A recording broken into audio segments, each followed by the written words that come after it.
عنایت الہام اس قلم انو انصاری قسط نمبر 4۔ حویلی سے کچھ دور جب کار پہنچی تو دلہام نے نرمی سے ترسم کی لبوں پر لگی ٹیپ اور بندھے ہوئے ہاتھ کھول دیے۔ اسے نیند سے جگانے کی غلطی نہ کی، کیونکہ اگر حویلی کے اندر جا کر وہ کچھ اناپ شناپ بک دیتی تو دلہام کی عزت مٹی میں مل جاتی۔ دلہام خانزادہ اور عائدن احسان کی کار ایک ساتھ حویلی میں داخل ہوئی۔ ترسم کو گود میں اٹھائے کار سے باہر نکالا۔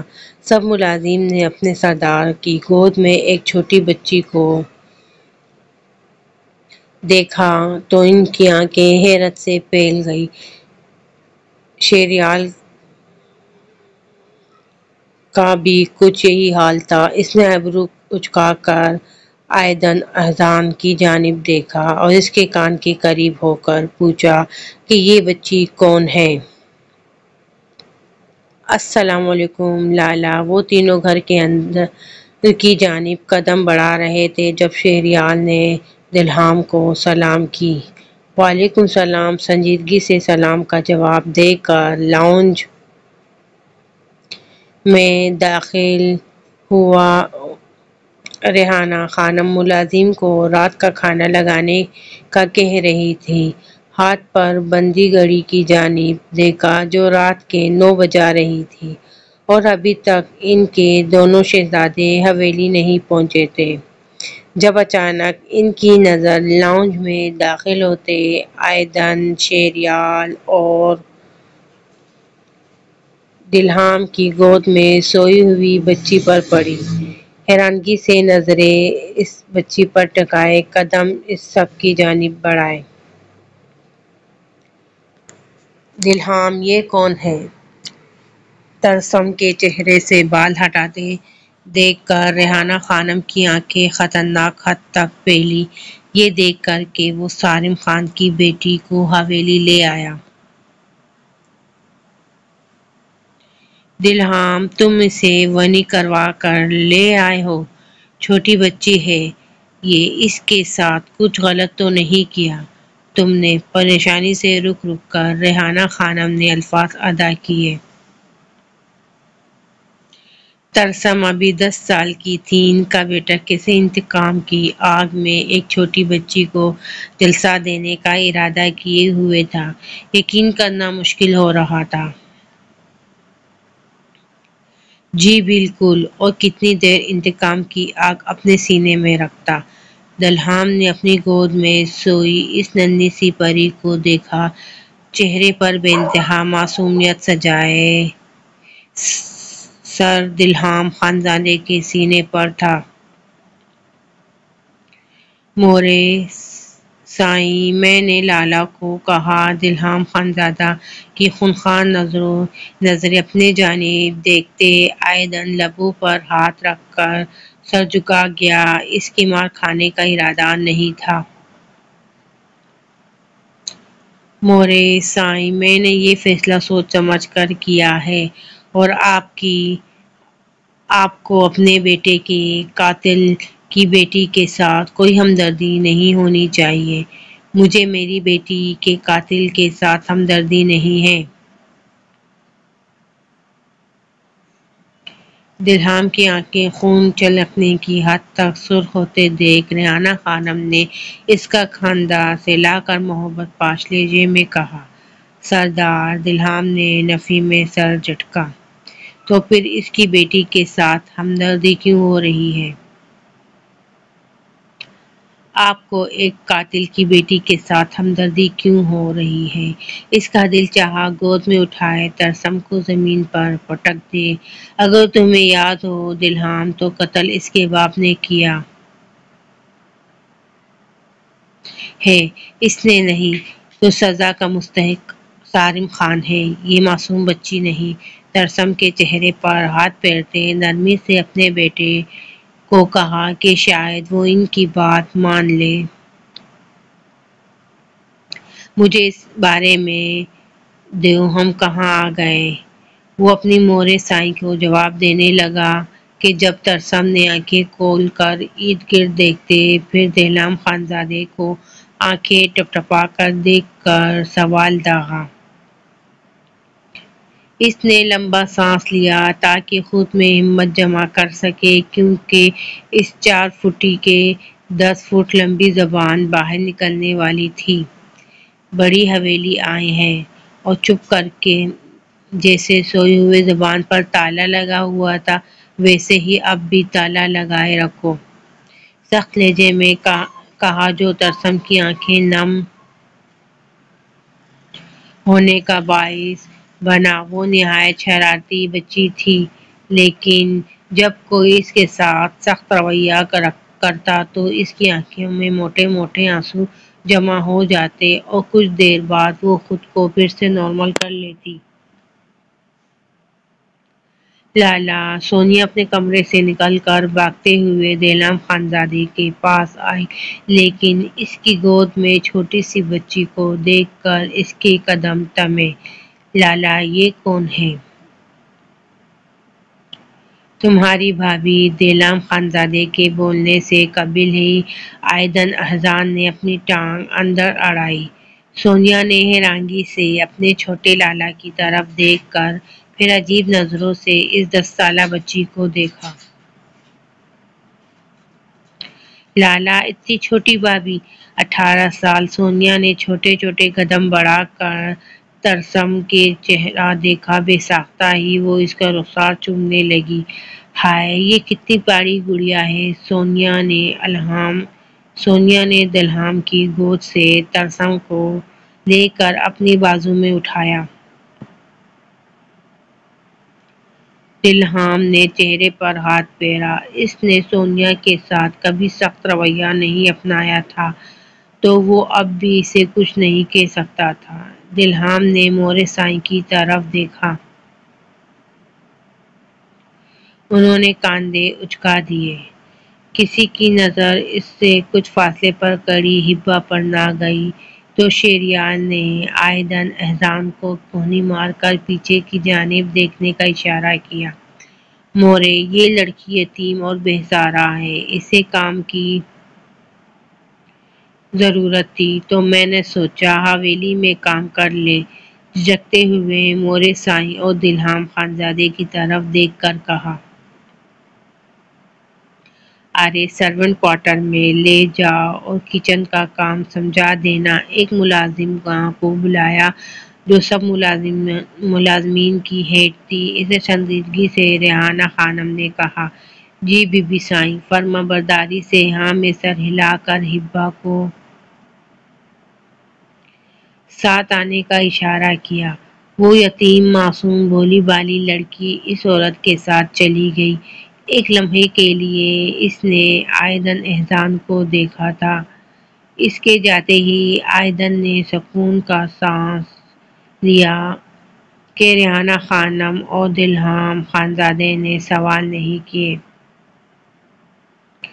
مجھے آپ سے بات کرنی ہے۔ مورے سائیں دلہام اپنی بات مکمل کرتے ریحانہ خانم کے کمرے میں چلا گیا۔ اس کے پیچھے پیچھے مورے سائیں بھی کمرے میں داخل ہوئی۔ دلہام بیٹا کیا ہو گیا ہے تمہیں؟ کیا ہو گیا ہے مجھے؟ آپ لوگ اسے ایسے سر پر چڑھ رہے ہیں جیسے میں اسے ونی کروا کر نہیں بلکہ گود لے کر آیا ہوں۔ تملاتے ہوئے سائڈ ٹیبل پر پڑا واس اٹھا کر زمین پر بوس کر دیا۔ ریحانہ خانم نے سختی سے اپنے کانوں پر ہاتھ جمائے۔ کہنے کو یہ ونی ہو کر آئی ہے لیکن مجھے تنگی کرنا چاہ رہی ہے۔ دلہام خانزادے نے اس کی گزشتہ حرکتیں سوچ کر جھنجھوڑ لی۔ تمہیں کس نے کہا 10 سال کی بچی کو نکاح میں لو؟ جب وہ بالغ ہو جاتی تو ونی کروا لیتے۔ اس مرتبہ ریحانہ خانم غصے سے بولی کیونکہ دلہام خانزادے کا غصہ حد سے باہر ہو رہا تھا۔ مورے آپ تو ایسے کہہ رہی ہیں جیسے میں نے اسے ونی کر کے نہیں مکمل طور طریقے سے بیا کر لانا تھا۔ اور دیو لالی پاپ کھول دو، اس سے قبل دلہام خانزادہ اپنی مورے سائنسیں اور گھورے افشائیاں کرتا۔ جب اسی پل ترسم کمرے میں داخل ہوئی اور لالی پاپ اس کے سامنے کیا جو سونیا نے ترسم کو دیا تھا۔ سردار دلہام تیمور خانزادہ کے پاس دنیا جہاں میں صرف ایک ہی کام رہ گیا تھا، لالی پاپ کھولنا۔ اپنے کھولتے ہوئے غصے پر قابو پا کر لالی پاپ کھول کر پکڑایا۔ ترسم نے اپنی باہیں پھیلائی جیسا کہہ رہی ہو مجھے اپنی گود میں اٹھائیں۔ خود پر ضبط کرتے دلہام نے ترسم کو گود میں اٹھا لیا۔ اسے بے پناہ شرم محسوس ہوئی، اس کی موریں سامنے کھڑی تھی۔ دیو تم مشین ہو جو کبھی اچھے سے کام کرتی ہو، کبھی کھر کر چھوٹے چھوٹے ہاتھ لبوں پر رکھ کر مسکراتے ہوئے کہا تو دلہام خانزادے کی موریں اس چھوٹی سی گڑیا کو اپنے خروش بیٹے کے سامنے بولتے دیکھتے مسکرائی۔ تم اپنی کرکر بند کر لو، نہیں تو اس کے باقی کے الفاظ حلق میں ہی رہ گئے جب ترسم نے اس کے رخسار پر بوسہ دیا۔ اتنا غصہ نہیں کرو دیو، مسکرایا کرو، مجھے تمہارا غصہ دیکھ کر ڈر لگتا ہے۔ اپنے چھوٹے چھوٹے ہاتھوں سے دلہام کا چہرہ تامے تو دیو سردار کے سرد لہجے میں گرم ہوا چلی اور سارا غصہ جاگ کی طرح بہہ گیا۔ ترسم نے لالی پاپ کھاتے ہوئے اس کے کاندھے پر سر رکھ دیا جیسے اسے شدید قسم کی نیند آ رہی تھی۔ دلہام تم سالم خان کو تڑپانا چاہتے ہو تڑپاؤ، اسے میں منع نہیں کروں گی، لیکن اس معصوم جان کو تکلیف مت دینا۔ آنکھیں ٹپٹپاتے ہوئے ان دونوں کی جانب دیکھ کر سمجھنے کی کوشش کر رہی تھی کہ وہ کیا باتیں کر رہے ہیں۔ اسے تکلیف دوں گا تو پھر ہی سالم خان کو تکلیف ہوگی۔ تمہیں کون منع کر رہا ہے سالم خان کو تکلیف دینے سے؟ تم اس کے سامنے یہ ظاہر کرنا کہ تم اس کی بیٹی کے ساتھ غلط رویہ اپنایا ہوا ہے۔ تمہیں میری قسم دلہام تم اس بچی کے ساتھ ویسا ظلم نہیں کرو گے جیسے ونی میں آئی لڑکی کے ساتھ کیا جاتا ہے۔ اور ہاں، جب تک یہ بالغ نہیں ہو جاتی یہ سونیا کے ساتھ رہے گی۔ ریحانہ خانم کی پہلی بات سن کر دلہام نے ہاں میں سر ہلایا اور دوسرے جملے پر آنکھیں گھمائیں۔ دلہام میرا پیارا بیٹا، اپنے بیٹے کا چہرہ تام کر پیشانی پر بوسہ دیا۔ مجھے بابا پاس جانا ہے۔ ترسم اپنے پیٹ پر ہاتھ رکھ کر روتے ہوئے بولی۔ وہ کل رات سے بھوکی تھی۔ صبح ناشتے کے وقت اس نے ضد کی کہ چاکلیٹ کھانی ہے، تب اسے آئیدن احسان اغوا کر کے لے گیا۔ اور بعد میں جب وہ کھانا کھانے لگی سارا سالن اس کے کپڑوں پر الٹ گیا۔ اب خالی پیٹ لالی پاپ کھانے کی وجہ سے پیٹ میں درد ہونا شروع ہو گیا تھا۔ میں نے تمہیں کیا کہا بابا پاس نہیں جانا، تم میرے پاس رہو گی۔ ترسم بلک بلک کر رونا شروع ہو گئی۔ ریحانہ خانم نے ترسم کو اپنی گود میں لیا اور اس کے چہرے سے بال ہٹاتے پیشانی پر بوسہ دے کر اپنے سینے سے لگایا۔ پری کیوں رو رہی ہے؟ درد ہو رہا ہے؟ مجھے بھوک لگی ہے۔ پیٹ پر ہاتھ پھیرتے ہوئے لالی پاپ کو زمین پر پھینک دیا۔ ریحانہ بیگم نے غصے سے دلہام کی جانب دیکھا، یعنی کہ جب سے ترسم اس کے پاس تھی اس نے اتنی بھی زحمت نہ کی کہ بچی کو یہ پوچھ لے اسے بھوک لگی ہے یا پھر نہیں۔ دلہام خانزادے کو برا لگا، وہ لاکھ برا سہی لیکن اس معصوم پر اس قدر ظلم نہیں کر سکتا تھا کہ اسے کھانا نہ دے۔ چلو آ جاؤ، میں پری کو کھانا کھلاتی ہوں۔ ایک بازو میں ترسم کو اٹھائے ریحانہ خانم نے دوسرے ہاتھ دلہام خانزادہ کے ہاتھ تھامے ڈائننگ ٹیبل کے پاس جا رکی۔ سونیا، آئدن، نمرا، صوفیہ، شہریار بھی ڈائننگ ٹیبل پر بیٹھا ہوا تھا کیونکہ آئدن نے آج اسے اپنی حویلی رکنے کا کہا تھا۔ یہ کون ہے؟ صوفیہ خانم نے ریحانہ خانم کی گود میں ترسم کو دیکھ کر پوچھا اور نمرا حیرانگی سے اس چھوٹی سی بچی کو دیکھ رہی تھی۔ سارم کی بیٹی ہے۔ دلہام خانزادہ سردار کی کرسی پر بیٹھا اور اس کے بائیں جانب ریحانہ خانم نے بیٹھتے ہوئے صوفیہ خانم کو جواب دیا۔ صوفیہ خانم کے شوہر نے انہیں طلاق دے دی تھی جس کی وجہ سے وہ بڑی حویلی میں رہتی تھی۔ کبھی کبھار نمرا اپنے بابا سے ملنے کے لیے چلی جایا کرتی تھی۔ یا یوں کہا جا سکتا ہے اسے مجبوراً جانا پڑتا تھا۔ ریحانہ یہ تمہارے بیٹے کے قاتل کی بیٹی ہے اور جہاں تک مجھے یاد پڑتا ہے دلہام نے اسے ونی کروا کر لے کے آنا تھا۔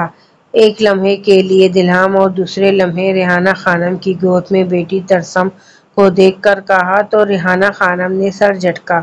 وہیں نمرا کی آنکھیں بھیگی تھیں یہ سن کر کہ دلہام ترسم کو ونی کروا کر لے آیا، یعنی اس کی محبت کسی اور کو اپنا نکاح میں لے چکی ہے۔ میرے بیٹے کی قاتل سارم خان ہے، یہ معصوم بچی نہیں۔ کوئی جواز نہیں ہمارے پاس اس بچی کو تکلیف دینے کا، تو خبردار اس گھر میں اگر کسی نے بھی اس کے ساتھ غلط رویہ اختیار کیا جیسا ونی میں آئی لڑکی کے ساتھ کیا جاتا ہے۔ سب کی جانب سنجیدگی سے دیکھتے ہوئے ریحانہ خانم نے حکمیہ لہجے میں کہا۔ دلہام خاموشی سے کھانا کھانے میں مصروف تھا۔ اس نے کسی کی جانب بھی نہیں دیکھا اور اپنی مورے کے بات سن کر چہرے پر کوئی تاثر بھی ظاہر نہ کیا۔ ترسم ریحانہ خانم کی گود میں بیٹھے بے صبری سے بریانی کی پلیٹ پر جھک کھا رہی تھی۔ ایک پلیٹ ختم کر کے دوسری پکڑ لی۔ ریحانہ خانم کو دلہام پر بے پناہ غصہ آیا جس نے نہ جانے کتنے گھنٹے بچی کو بھوکا رکھا۔ دلہام نے ایک نظر اس معصوم سی پری کی جانب دیکھا جو کھانے میں مکمل طور پر کھوئی ہوئی تھی۔ یک طرف مسکراہٹ اس کی جانب اچھال کر کھانا کھانے لگا جو نمرا کی نظروں سے مخفی نہ رہا۔ کھانا ادھورا چھوڑتے وہ اپنے کمرے میں چلی گئی۔ آئدن احزان کی نظروں نے اس کا دور تک پیچھا کیا۔ ترسم نے دو پلیٹ بریانی کی کھا کر ریحانہ بیگم کے سینے پر سر رکھ کر ان کے دوپٹے سے اپنا چہرہ صاف کیا۔ صوفیہ بیگم اس کی بچکانی حرکت اور معصوم چہرہ دیکھ کر واقعی میں ہی سوچنے پر مجبور ہو گئی کہ اس ننھی سی جان پر ظلم کرنا غلط ہوگا۔ ریحانہ خانم نے مسکراتے ہوئے ٹیبل سے ٹشو اٹھا کر ترسم کی ہاتھ اور چہرہ صحیح طریقے صاف کیا۔ احزان کھانا مکمل کھاؤ۔ اسے آدھا ادھورا کھانا چھوڑ کر اٹھتے دیکھ ریحانہ خانم نے اسے ڈانٹا۔ مورے سائیں مجھے بھوک نہیں ہے، میں کھا کر آیا ہوں باہر سے۔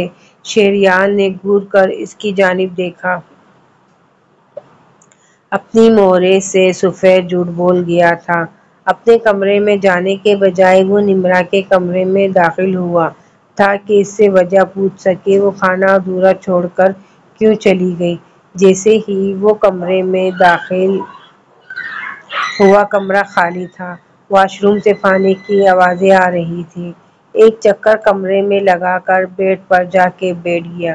نمرا رو رو کر ہلکان ہو چکی تھی اور اب اپنا چہرہ دھو کر باہر آئی جب اس کی نظر سامنے بیٹھے ہوئے آئدن احزان پر گئی۔ کیا مسئلہ ہے تمہیں؟ نمرا چلاتے ہوئے کہہ کر آئینے کے سامنے جا کھڑی ہوئی۔ کھانا کیوں نہیں کھایا؟ صحیح۔ نمرا کے پیچھے کھڑے ہو کر کمر کے گرد بازو لپیٹا تو اس نے مزاحمت کرتے آئدن کا بازو اپنے کمر سے ہٹانا چاہا۔ اس سے قبل وہ مزید مزاحمت کرتا۔ آئندن اس کی گردن پر جھکا لمس چھوڑنے لگا۔ گردن سے چہرہ نکال کر اس کا رخ اپنی جانب کیا اور اسے سمجھنے کا موقع دیے بغیر لبوں پر جھک کر شدت نشاور کرنے لگا۔ نمرا اس کے سینے پر مکے برسا کر مزاحمت کرتے اسے خود سے دور کرنے کی کوشش کی، لیکن بمقابل کھڑے شخص کو ذرا سا بھی فرق نہ پڑا۔ پھر اس کی گردن پر ناخن مارنے کے شدید تکلیف کے باعث وہ اس سے دور ہو جائے، لیکن نمرا کی یہ کوشش بھی ناکام رہی۔ آئندن احسان اپنی طلب پوری کر کے پیچھے ہوا۔ نمرا کا سر چکرانے لگا تھا۔ وہ لڑکھڑا کر گرنے لگی جب آئندن نے اس کی کمر میں بازو ڈالتے اسے تھاما۔ اب وجہ بتاؤ، کھانا کیوں ٹھیک سے نہیں کھایا؟ پیار بھرے لہجے میں کہہ کر نمرا کے چہرے پر لہراتی آوارہ لٹوں کو کان کے پیچھے کر کے کان کے لوب کے لبوں سے چوما۔ تم دور رہ کر بھی بات نہیں کر سکتے؟ ہاتھ کی پشت سے اپنے لبوں کو بے رحمی سے صاف کرنے لگی۔ اس کی یہ حرکت آئندن احسان کے اندر موجود لاوے کو بھڑکا گئی۔ وہ اس قدر سختی سے اپنے لب صاف کر رہی تھی کہ نچلے ہونٹ کے کنارے سے خون کا ایک قطرہ نکلا۔ نمرا کے دونوں ہاتھ پیچھے کی جانب لے جاتے ایک ہاتھ میں پکڑ کر شدت سے اس کے لبوں پر جھکا۔ وہ تب تک اپنی شدت اس پر نچھاور کر رہا تھا جب تک اس کے منہ میں خون کا ذائقہ نہ شامل ہو گیا۔ آج کے بعد اگر میرا لمس خود پر سے تم نے مٹانے کی کوشش کی نمرا بیوی، تو رخصتی کروانے میں ایک پل بھی نہیں لگاؤں گا۔ بے باکی سے نمرا کے لبوں پر انگوٹھا پھیرتے آنکھوں میں آنکھیں گاڑ کر چہرہ حد سے زیادہ سرخ ہو گیا۔ کنپٹی اور ہاتھوں کی رگیں ابھری ہوئی تھیں۔ گردن میں گلٹی ابھر کر مدھم ہوئی۔ میں کبھی رخصتی نہیں کراؤں گی۔ نمرا نے اپنے ہاتھ چھڑوانے چاہے جو اس چٹان جیسے شخص کی ایک ہاتھ میں جکڑے ہوئے تھا۔ تم سے اجازت کون لے گا؟ نمرا بی بی، ایک مرتبہ صرف میں نے مہرے سائیں سے کہنا ہے کہ مجھے رخصتی چاہیے اسی پل۔ میں تمہیں اپنے کمرے میں لے کر چلا جاؤں گا۔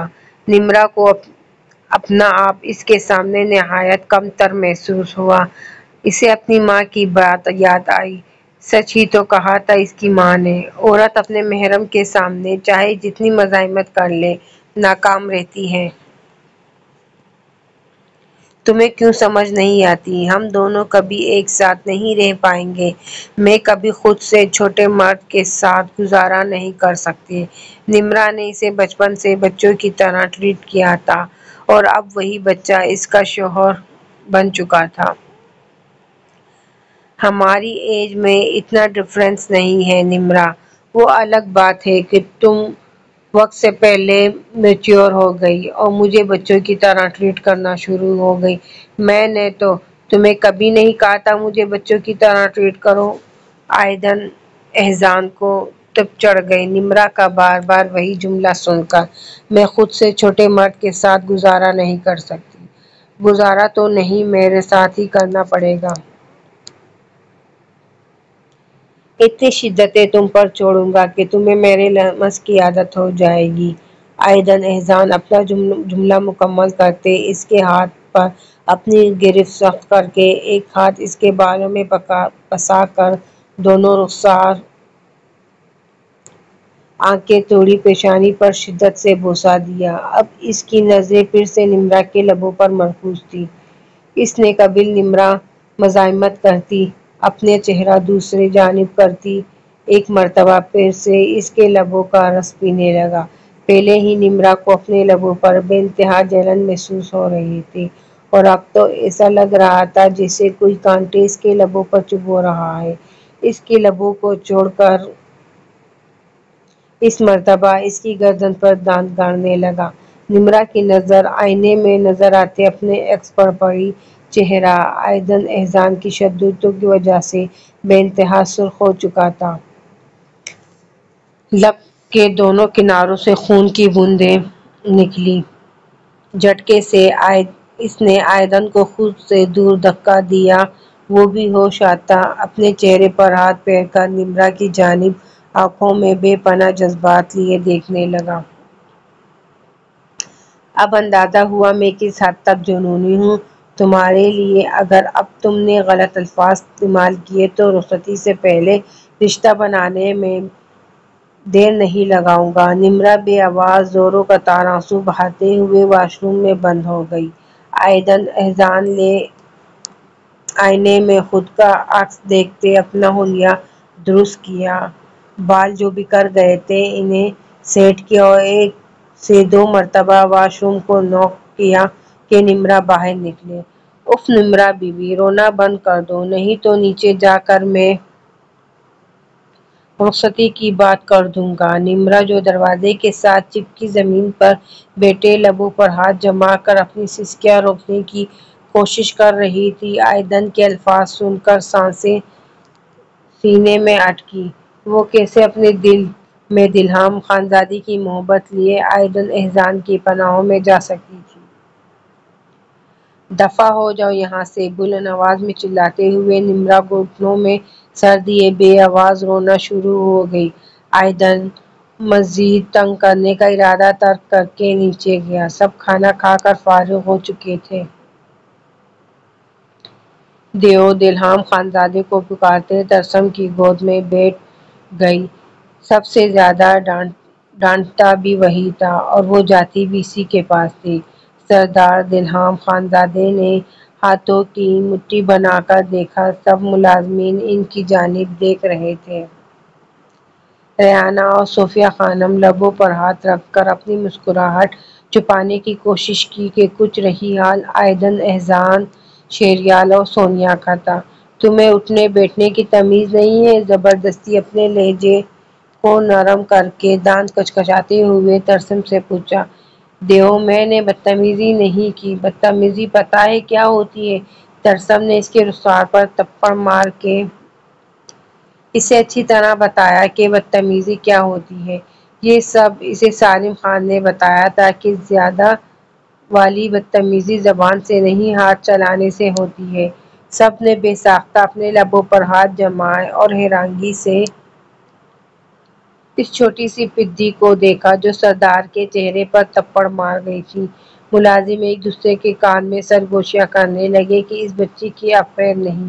دلہام نے اسے کچھ کہنے کے بجائے اسے گود میں اٹھایا اور اپنے کمرے کی طرف چلا گیا۔ دروازہ کھول کر اندر داخل ہوا اور کٹاخ سے دروازہ بند کرتے ترسم کو بیڈ پر پٹکا۔ گندے دیو، مجھے لگ گئی۔ ترسم کی کمر بری طرح بیڈ کے ساتھ لگی۔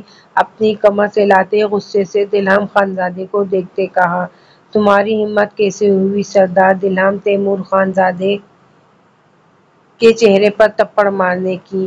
اس کے دونوں جانب بیٹھ کراؤں پر ہاتھ ٹکا کر جھک کر پنکارا جس کی وجہ سے ترسم لمبے لمبے سانس لینے لگی۔ یکدم اس کی سانسیں بری طرح اکڑی۔ دلہام کو ایک پل کے لیے سمجھ نہ آیا کہ اسے ہو کیا رہا ہے۔ اپنی گود میں بٹھا کر پیٹ سلانے لگا، اسے سانس لینے میں آسانی ہو، لیکن اس کی سانسیں نارمل نہ ہوئیں۔ اسے دوبارہ بیڈ پر بٹھا کر پردے سائیڈ پر رکھ کر کھڑکی اور بالکنی کا دروازہ کھول دیا۔ واپس اس کے پاس آ کر بیٹھا اور اپنی گود میں بٹھا کر دوبارہ سے اس کی پیٹھ سلانے لگا۔ 15 منٹ بعد ترسم کی سانسیں کچھ حد تک نارمل ہوئیں۔ بابا، اس سے آگے وہ بولنے لگی جب دلہام خانزادے کی خونخوار نظریں خود کی جانب دیکھ کر آنسو بہاتے سر جھکا گئیں۔ تم پہلی ہو 4 فٹی بچی جس نے سردار دلہام تیمور خانزادے کے چہرے پر تھپڑ مارنے کی جرات کی ہے اور ابھی تک صحیح سلامت بیٹھی ہو۔ نہیں تو اگر کوئی اور اس طرح جرات کرنے کے بارے میں سوچتا بھی تو دلہام خانزادہ اس کے ہاتھ کاٹنے سے گریز نہیں کرتا۔ ایک ایک لفظ چبا چبا کر ادا کرتے اس کی طرف غصے سے دیکھنے سے گریز کیا، مبادا کہیں اس کی سانسیں پھر سے اکڑنا نہ شروع ہو جائیں۔ دیو تم کسائی ہو۔ دلہام خانزادہ ایک دم لمبے لمبے سانس لینے لگا کیونکہ ترسم اسے کچھ گھنٹوں میں ہی ضبط کے آخری مراحل پر لے آئی تھی۔ نہ جانے وہ پوری زندگی اسے کیسے برداشت کرتا۔ دیو مجھے نیند آ رہی ہے، لوری سناؤ۔ دلہام نے اپنے چہرے کا رخ اس کی جانب کر کے آنکھوں میں آنکھیں گاڑتے جیسے جتلایا کہ میں تمہاری لوری سناؤں؟ دیو میں لوری سنے بغیر نیند نہیں آتی۔ بھلائی لب باہر نکال کر معصومانہ چہرہ بنا کر سینے پر ہاتھ باندھ لیتے دلہام نے اپنی گود میں اٹھایا اور باہر نکلا۔ سونیا اپنے کمرے کی جانب جا رہی تھی۔ اس کے قریب جا کر ترسم کو اس کی گود میں دے دیا۔ اسے اپنے ساتھ لے جا اور لوری سنا کر سلاؤ بچی کو، کہہ کر پاؤں پٹکا تملاتے ہوئے اپنے کمرے میں گیا اور کٹک سے دروازہ بند کیا۔ سونیا اور ترسم نے یکدم سختی سے آنکھیں میچھی کھولتے ہوئے ایک دوسرے کی جانب دیکھا۔ سونیا نے اس کا سر اپنے کاندھے کے ساتھ لگا لیا اور اسے لیے اپنے کمرے میں چلی گئی اور جیسے ہی سونیا سے لوری سنانا شروع ہوئی 4 منٹ کے اندر ہی وہ گہری نیند میں چلی گئی۔ جاری ہے۔